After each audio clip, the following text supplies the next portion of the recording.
Before we talk about where we are, we must first remember from whence we came. Marty Schottenheimer brought winning football back to Kansas City and built what is now known as Chiefs Kingdom. We transitioned from a team built on its defense in the 90s to one of the most dominant offenses and return men in NFL history, led by Dick Vermeil. In 2012, a 2-14 Chiefs team displayed disastrous play on the field and turmoil off it. We asked to save our Chiefs, and in came Andy Reid, who immediately turned this franchise into a perennial playoff team. Then, on April 27th, 2017, the Chiefs broke free from their journeyman quarterback restraints and drafted Patrick LeVon Mahomes. We are unrelenting for this city, these players, and this team. This is the show for the allies, Arrowhead Allies.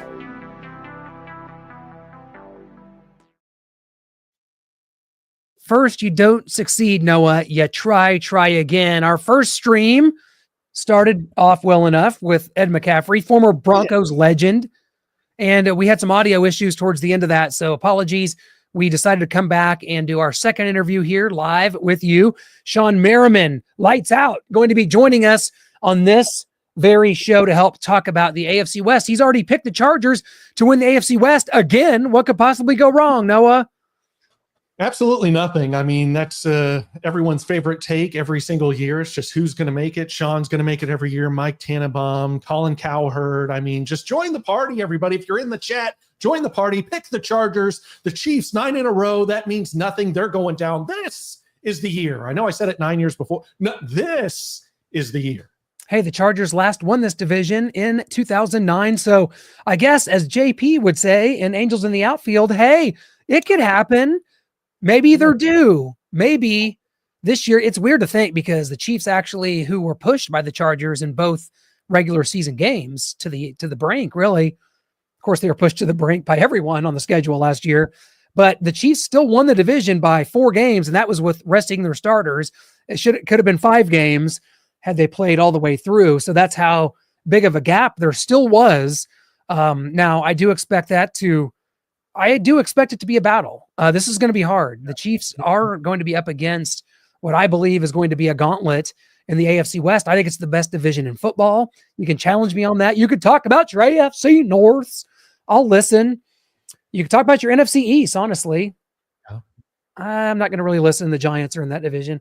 But they would say the Raiders would represent that here in the AFC West. But the Raiders, Noah, Pete Carroll, Geno Smith are in the fold. They have a semblance of a team that they could build off, at least going forward. Maybe not ready year one, but yeah. I mean, he likes to run the ball. So they got Ashton Genty in the draft, Pete Carroll and the Raiders. They've got Jack Beck, another receiving threat and option for the Raiders alongside Jacoby Myers. Got Brock Bowers at tight end. They've got Christian Wilkins coming back on the defensive line, which a lot of Raiders fans and just NFL people in general were looking forward to him lining up next to Max Crosby. He got hurt early on, so they didn't have that all year. So, yeah, I think the Raiders, at least they're trending in the right direction. But like you said, maybe a year or 2 or 3 or 4 away. So. Well, always. I mean, they did last win a playoff game in the year of our Lord, 2003. We hope everyone's had a tremendous spring here as we're getting close to those summer months. Here in the middle of May, things are looking great out here in Kansas City. It's been beautiful weather, been just some sunny days, blue skies, and, cumulonimbus clouds out there overtaking our skies. And it's a beautiful thing here. And yes, as the graphic says, if you want to watch Arrowhead Allies today, going forward, it's going to be your best bets. Our YouTube channel also goes live on our Facebook and our X account. But Noah, tell these great people, and they are great, and like Legion, the demon from the Bible, they are also many, but what do they have to do to get a question into like a Shawne Merriman here tonight?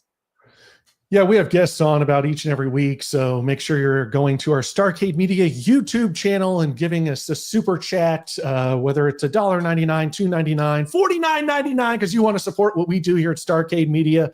And you want to make sure that your question, your comment is in, whether it's to us. Normally we have other guys here on the panel. They are out gallivanting somewhere, living their life up, while Clint and I slog through the slush and the mud here in the Midwest. But we're going to be joined soon by Shawne Merriman. So if you want a question into Shawne, go to our YouTube channel, Starcade Media, give us a super chat, and whenever there's an appropriate time, we will make sure 1,000% to ask him your question if it is a YouTube super chat. And on the TikTok side of things, we don't mention that a ton. I'm kind of trying to build that over here on the side. If you follow us and give us a hand heart gift, I will make sure to get that question in as well. So yeah, there's different ways you can get it in. Facebook, you can do stars, but the streamline, easy way, I know a lot of people use TikTok, so follow hand heart. But if you're not on TikTok, YouTube, everyone does YouTube. They've been doing it for years. It's the mainstream, the power, except you're hearing me on TikTok say this. They might not like that. So TikTok's a power too, but make sure you head over to our Starcade Media YouTube and give us that super chat. Absolutely. And if you want to ask a question to a man that was a former first-round pick of the Los Angeles, then San Diego Chargers back in the year 2005, Defensive Rookie of the Year in 2005, a man that was just recently on with Kay Adams, Up and Adams with Kay Adams. You familiar? You heard of it? I have. Good Morning Just Football. on the show. And if you want to talk to someone that has been in the same video screen as Kay Adams, this is your chance. Because I don't know what that means to you, but it means a lot to me. Kay Adams. She's cute. Yeah, and I mean, it's Kay Adams. It's Good Morning Football. There's so much going on with that. So you just look at what Shawne's done and what building his Lights Out Extreme Fighting. That's going really well. They're coming up on Lights Out Extreme Fighting 25.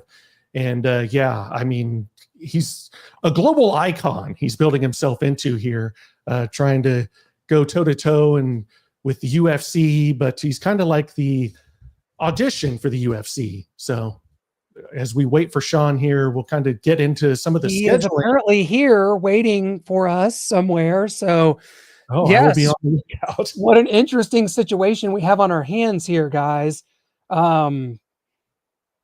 Yeah, Shawne did say he is in here, and we're trying to work that out now, work through some kinks here, guys. And yeah. Did you change the link? The no. link should have stayed the same because you made a new stream. Yeah, that's all. It's all the same one that Ed McCaffrey got. Yeah. So I don't know what to. Well, this real life, folks. Folks.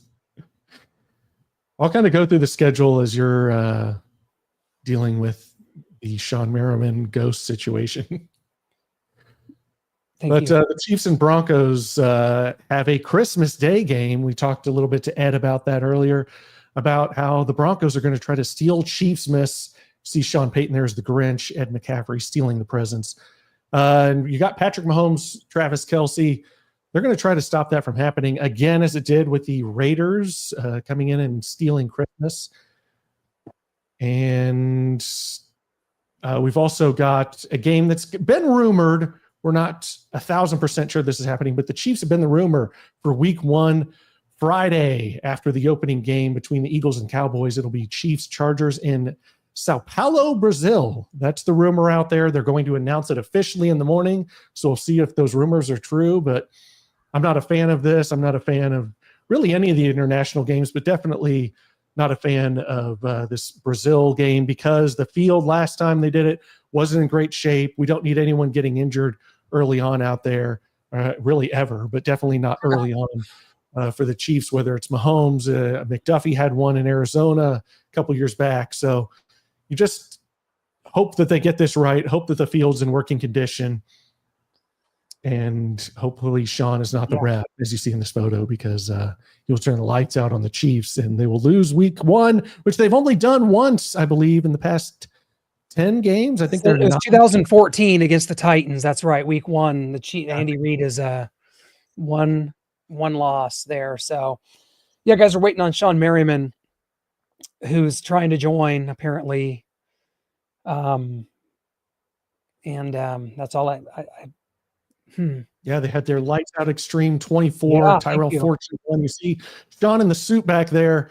And we've got Lights Out Extreme 25 coming Saturday, June 14th in San Diego, California. Sean's old stomping ground, Casino Palma in Palma Valley, California, right there in San Diego. So looking forward to that. Looking forward to what he's building. He's also got an app that we want you all to go download, Lights Out Sports app. You can get so many different things here. TNA Wrestling, World Chase Tag. If you haven't seen that, that's kind of interesting to watch for a little bit. World Poker Tour. You've got sports documentaries.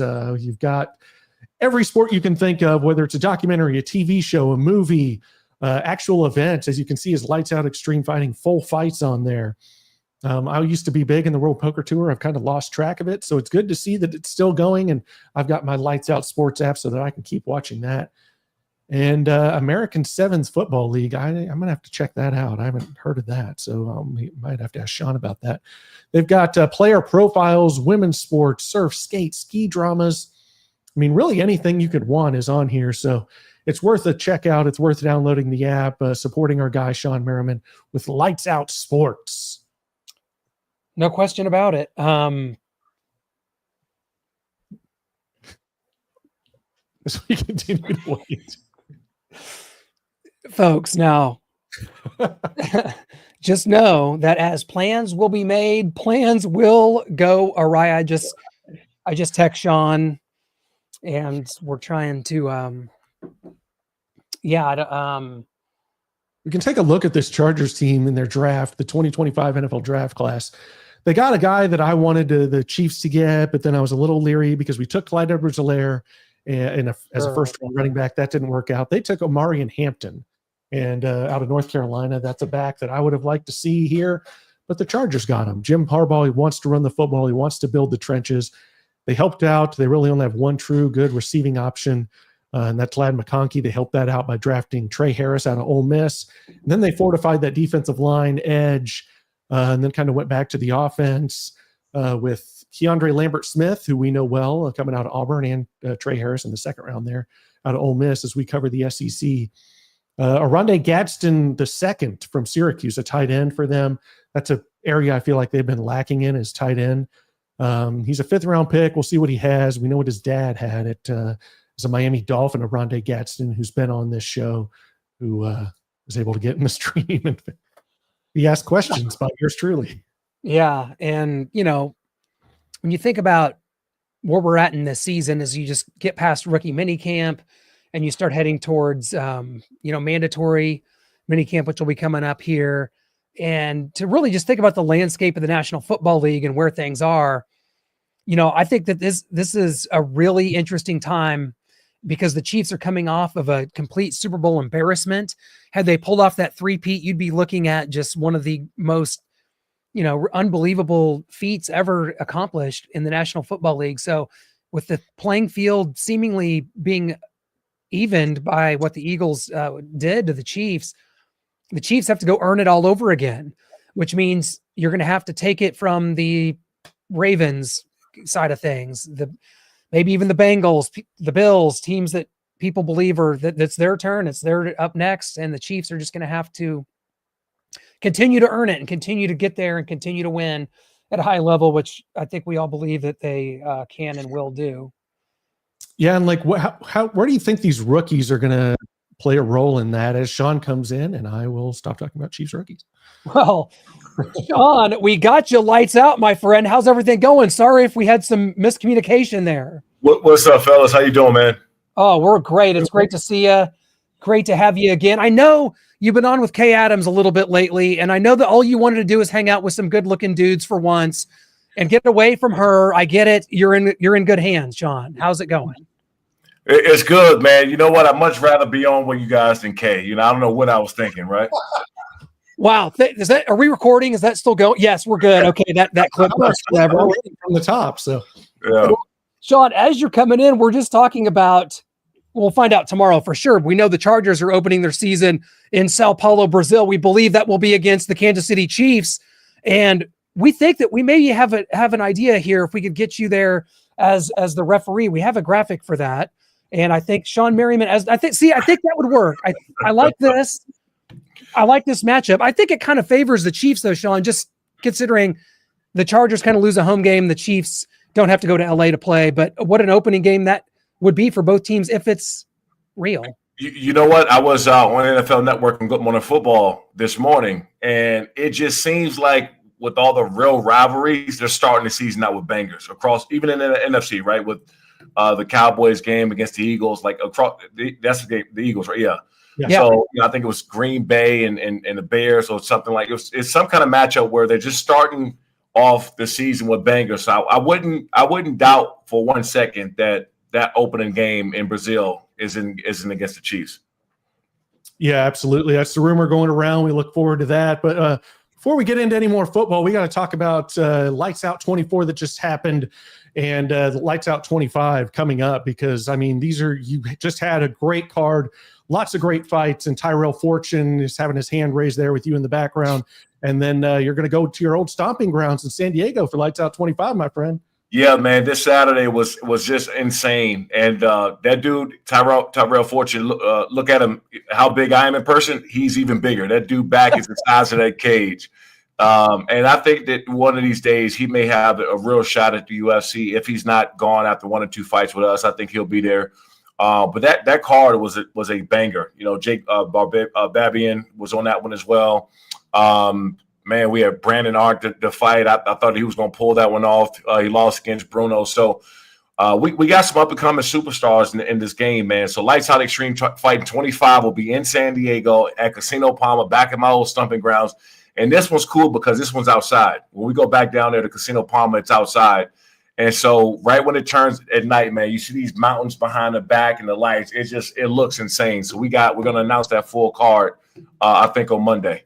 I mean, just talk about the challenges of creating this federation, because when we first met you, I think it was the Super Bowl in LA. We had you on our show there on Radio Row, and it was Lights Out Extreme Fighting 1. We're 25 now, almost into this come June 14th. So just talk about the challenges and how gratifying it is to be able to grow this from the ground up and go head on head with, things like the UFC and some of the other things that are out there. And at the end of the day, to see what you're doing is working, and that some of these guys are getting looks by some of the bigger federations. And I mean, it just looks like everything's coming up all lights out here in 2025.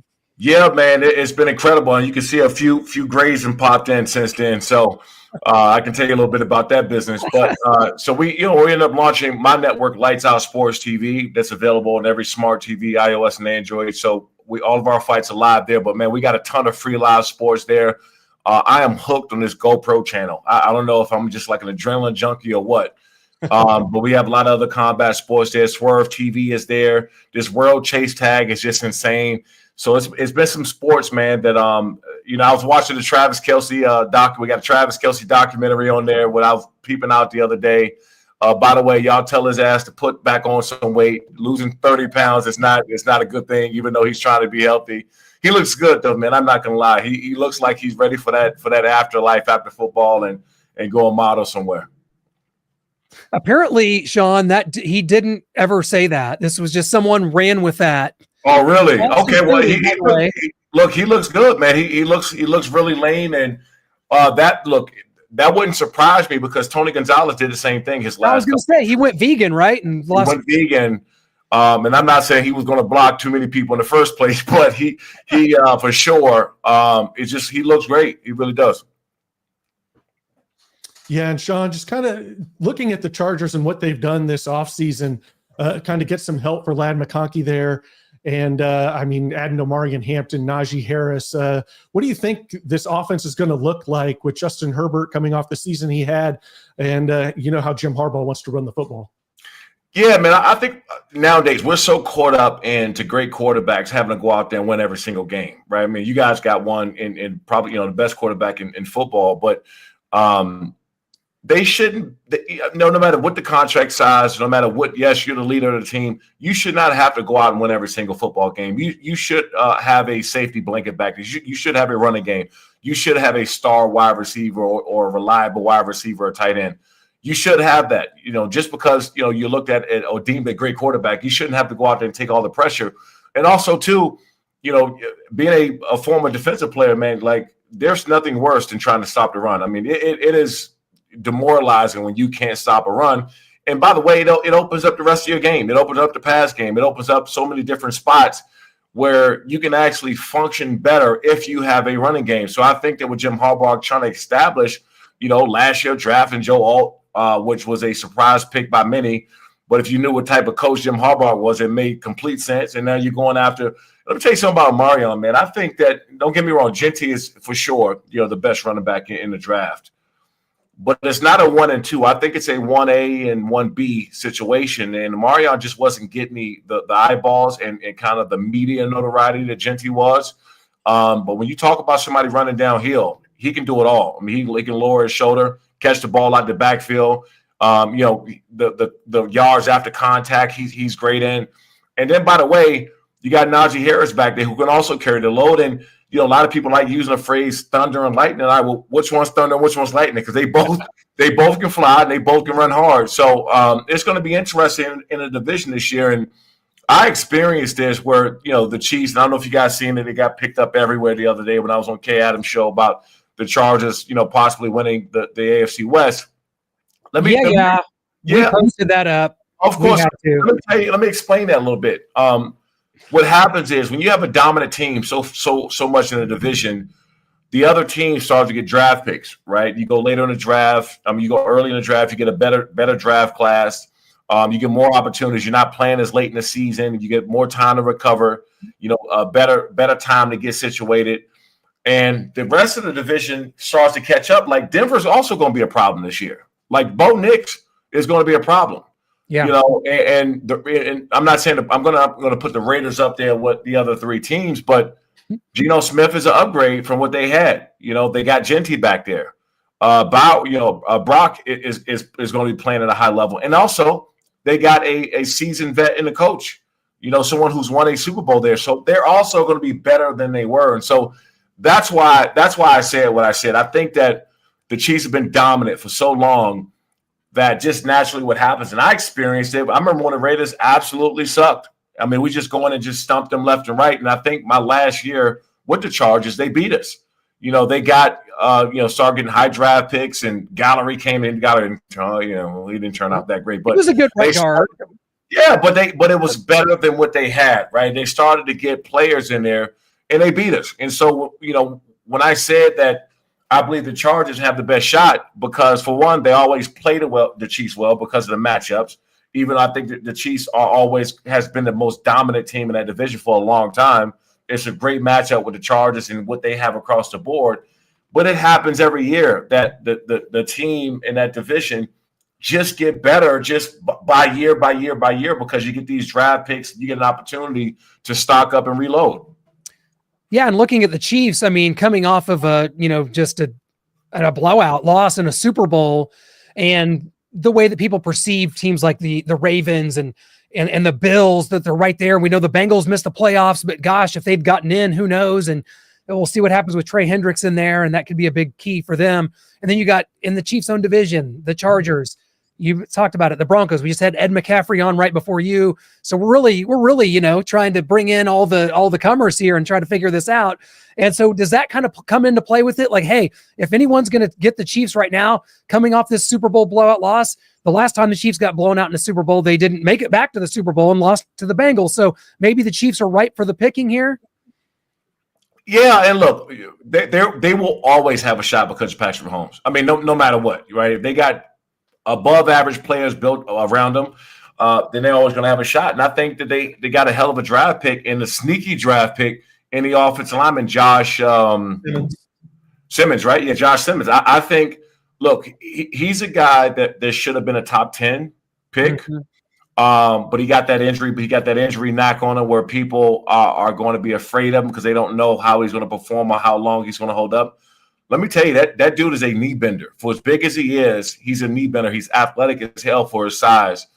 And if he stays healthy, he's going to be a problem for a long time. And guess what? You have to have a guy like him drafted, because who do you have to see? Khalil Mack, Thule, Max Crosby, right? So you're seeing these pass rushers week in and week out. So you have to stack up. And I don't care how great Patrick Mahomes is, if you're not protecting him, it doesn't do him any justice. We saw that in the Super Bowl for sure. Yeah, but what did you make of last season, the Chiefs being 15-1 until the last game where their starters didn't play? And they had a lot of injuries. Rasheed Rice goes down. Hollywood Brown goes down. Jalen Watson got hurt in the Chargers game. Isaiah Pacheco went down. Charles Omenihu, who wasn't there for a long time. And yet they're still 15-1, make the Super Bowl. So wasn't last year the year for somebody to make a move in the AFC? If you didn't know who it was and you just kind of put up their stats and the way they were winning games, you would have thought they were a above average team, right? Because of how they were winning games. And you look up and see they were 15-1. And I thought, just the way the season went, everything was just going their way. I mean, the fumble snap against the Raiders, the block field goal, just craziness where I'm like, no way. I haven't seen any. I said, I don't know what chapel they were going to on Sunday, or how many times they were going to Bible study, but that's the only time that you ever see anything of that magnitude. So I was like, oh, they're about to get another ring. Now, there's just no way for all these things to be going in their favor back to back to back to back. And sometimes, no matter how great a team is, you need that luck, and they had a lot of it. I think that their luck ran out at the end due to a couple things. Is that you can only scrape by for so long, especially when you start getting deep in the playoffs and you're playing, equal level of teams and talent, coaching staffs and everything else.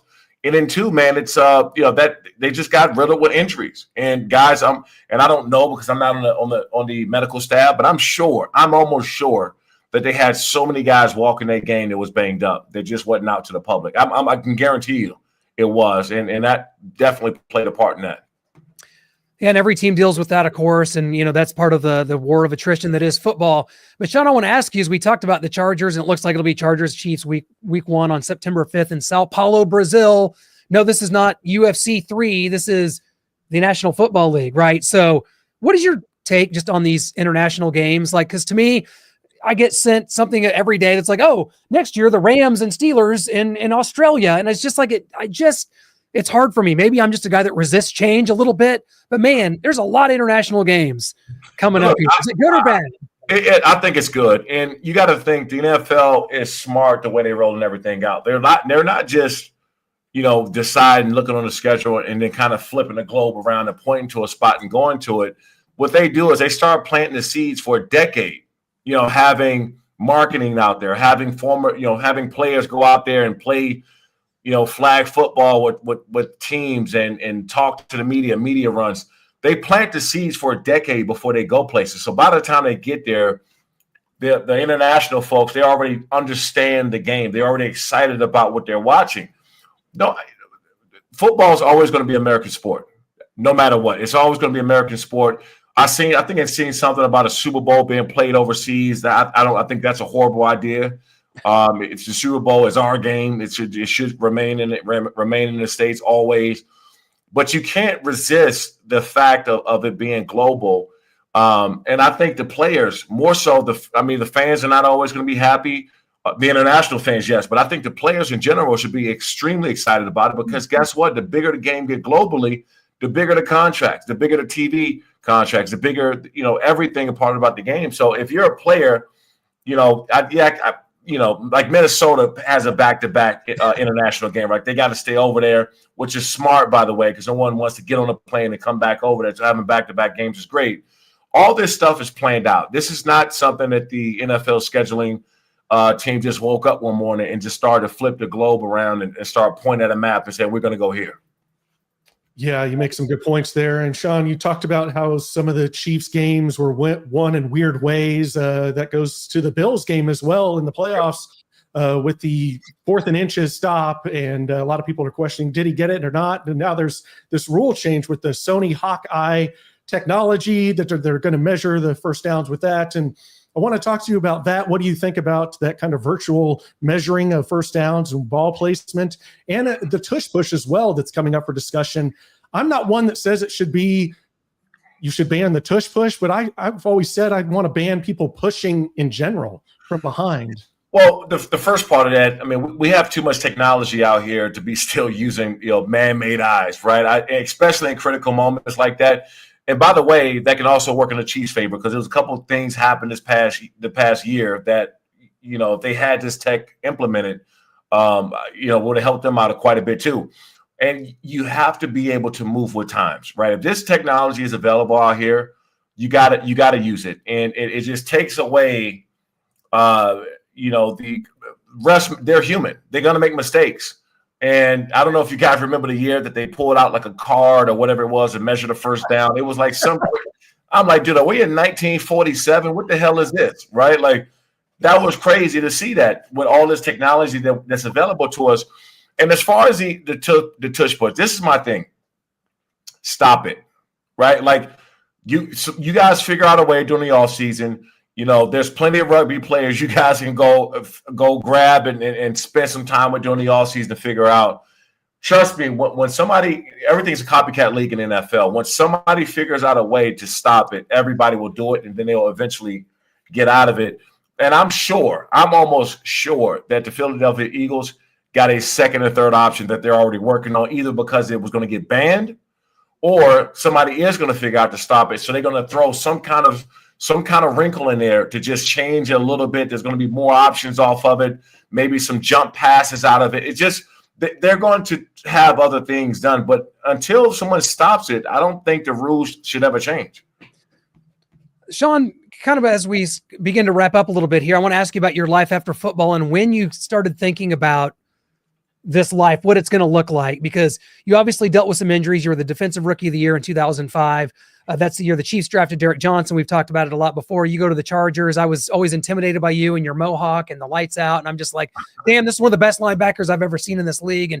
And you were so good, but you were, had these injuries and your career was cut a little bit short. So at what point did you start looking down the road and, hey, what can I do? What do I want to be? And what advice would you give to others that maybe are coming to their, age 28, 29 and what's going to be next? That's got to be a hard transition to make. And yet you've done it so well. Yeah, man, I appreciate it. So I think, for me, I always had in my mind what I wanted to do. And I was selling T-shirts in retail stores, lights out T-shirts in retail stores while I was playing. I had T-shirts that were selling in memorabilia shops and Tilly's. I was selling shirts. I was selling shirts all over the country. So I knew what I wanted to do, but again, football was my number one priority, so you can't really dive into it just yet. But I had a mindset I was already going to do it, and I know exactly what I wanted to do when I got done.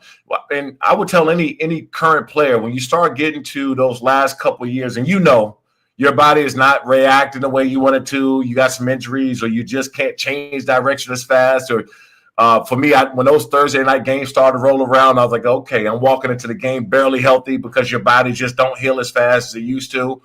That you start to plant the seed, start doing what you want to do, and that way, when you roll out of the game, you can get going right away.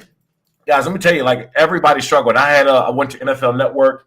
I was doing plenty of stuff, apparel, selling clothes. I had licensing companies. I was doing a lot, but it was nothing like playing football. Nothing. It wouldn't. That first year I struggled because even after I got done, it was like, this is it. That competitive side was gone, but also too, I was training with a lot of MMA fighters. It's one thing I try to pick up and talk to a lot of guys about. Pick up some kind of combat sport. And I'm not saying you got to go take a fight or anything, but go hit mitts, learn jiu-jitsu, go take some Muay Thai classes. We're so used to competing and so used to a regimen that's why most of the guys struggle when they get done, is because that regimen is gone, right? Somebody's not telling you got to be in a building at 8 o'clock, eat at this time, lift weights at this time, watch film at this time. That regimen is gone. It's a lot of guys struggle. So just roll right into your next thing. The worst thing you can do as a former player is take that long period of time off, and that dead time can rattle you. And now, Shawne, we're going to hit you with our take two here. Kind of the final two questions for you. I'll start it off.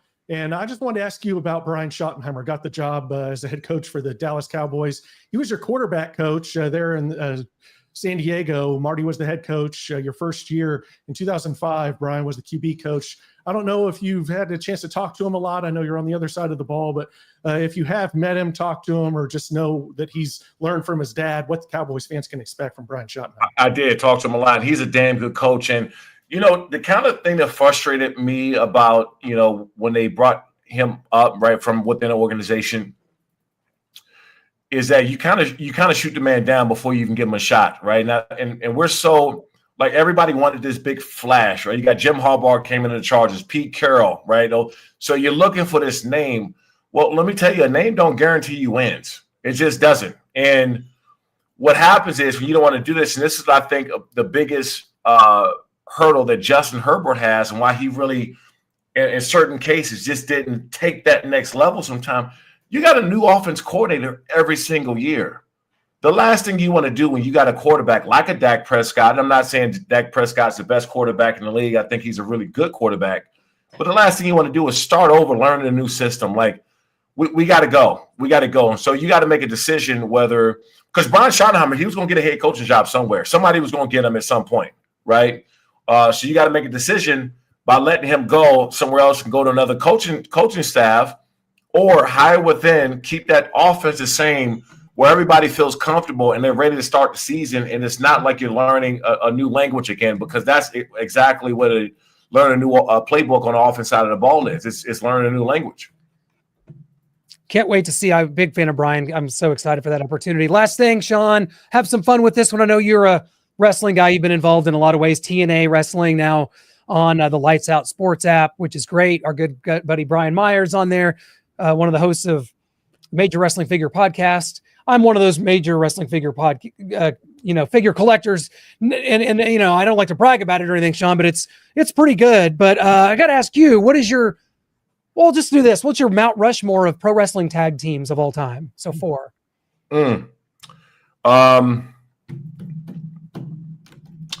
That's tough, man, because I always love, like the Kane and Undertaker, right? Like Brothers of Destruction. That's brothers.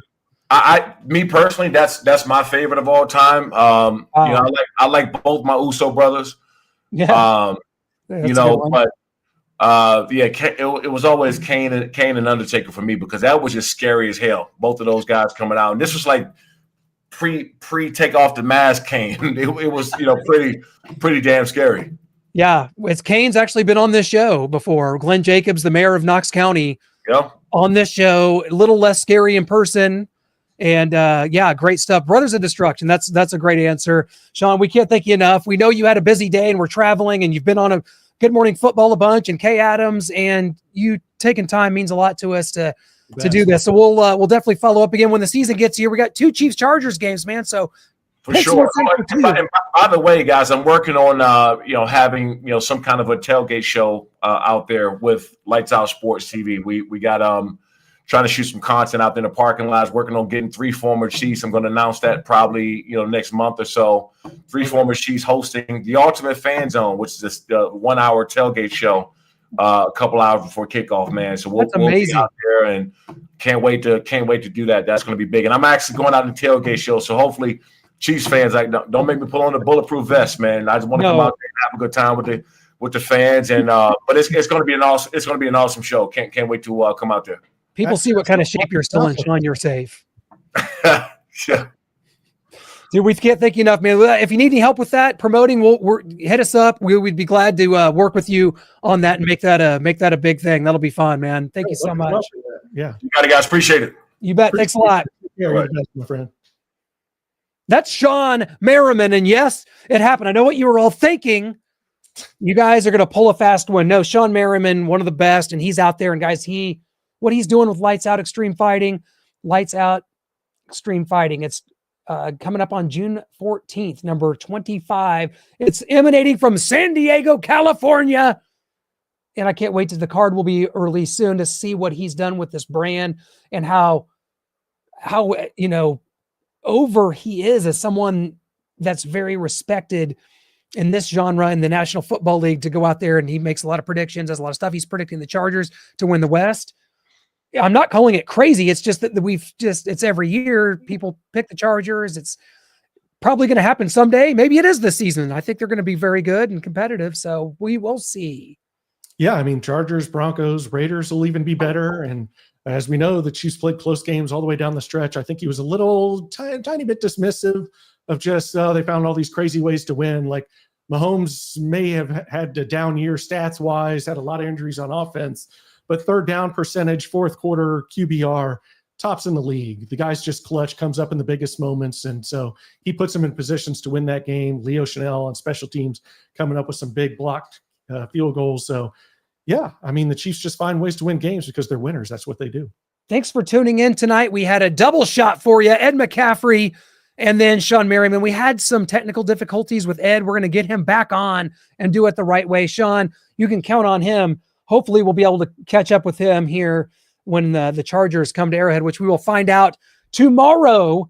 That Chiefs schedule, we'll be able to start breaking it down, start picking a record. We already know the opponents, but somehow when the schedule comes out, you got to start picking your record then, even though you already know the opponents and where the games are taking place, except maybe this Brazil thing, which is just a short week. Oh, I got that as a loss. So never mind. So yeah, the schedule talk is interesting to see when that comes out, what it is. Love the face there. And we are desperately out of time with that. Everyone saw it. Go Chiefs! Thank you so much.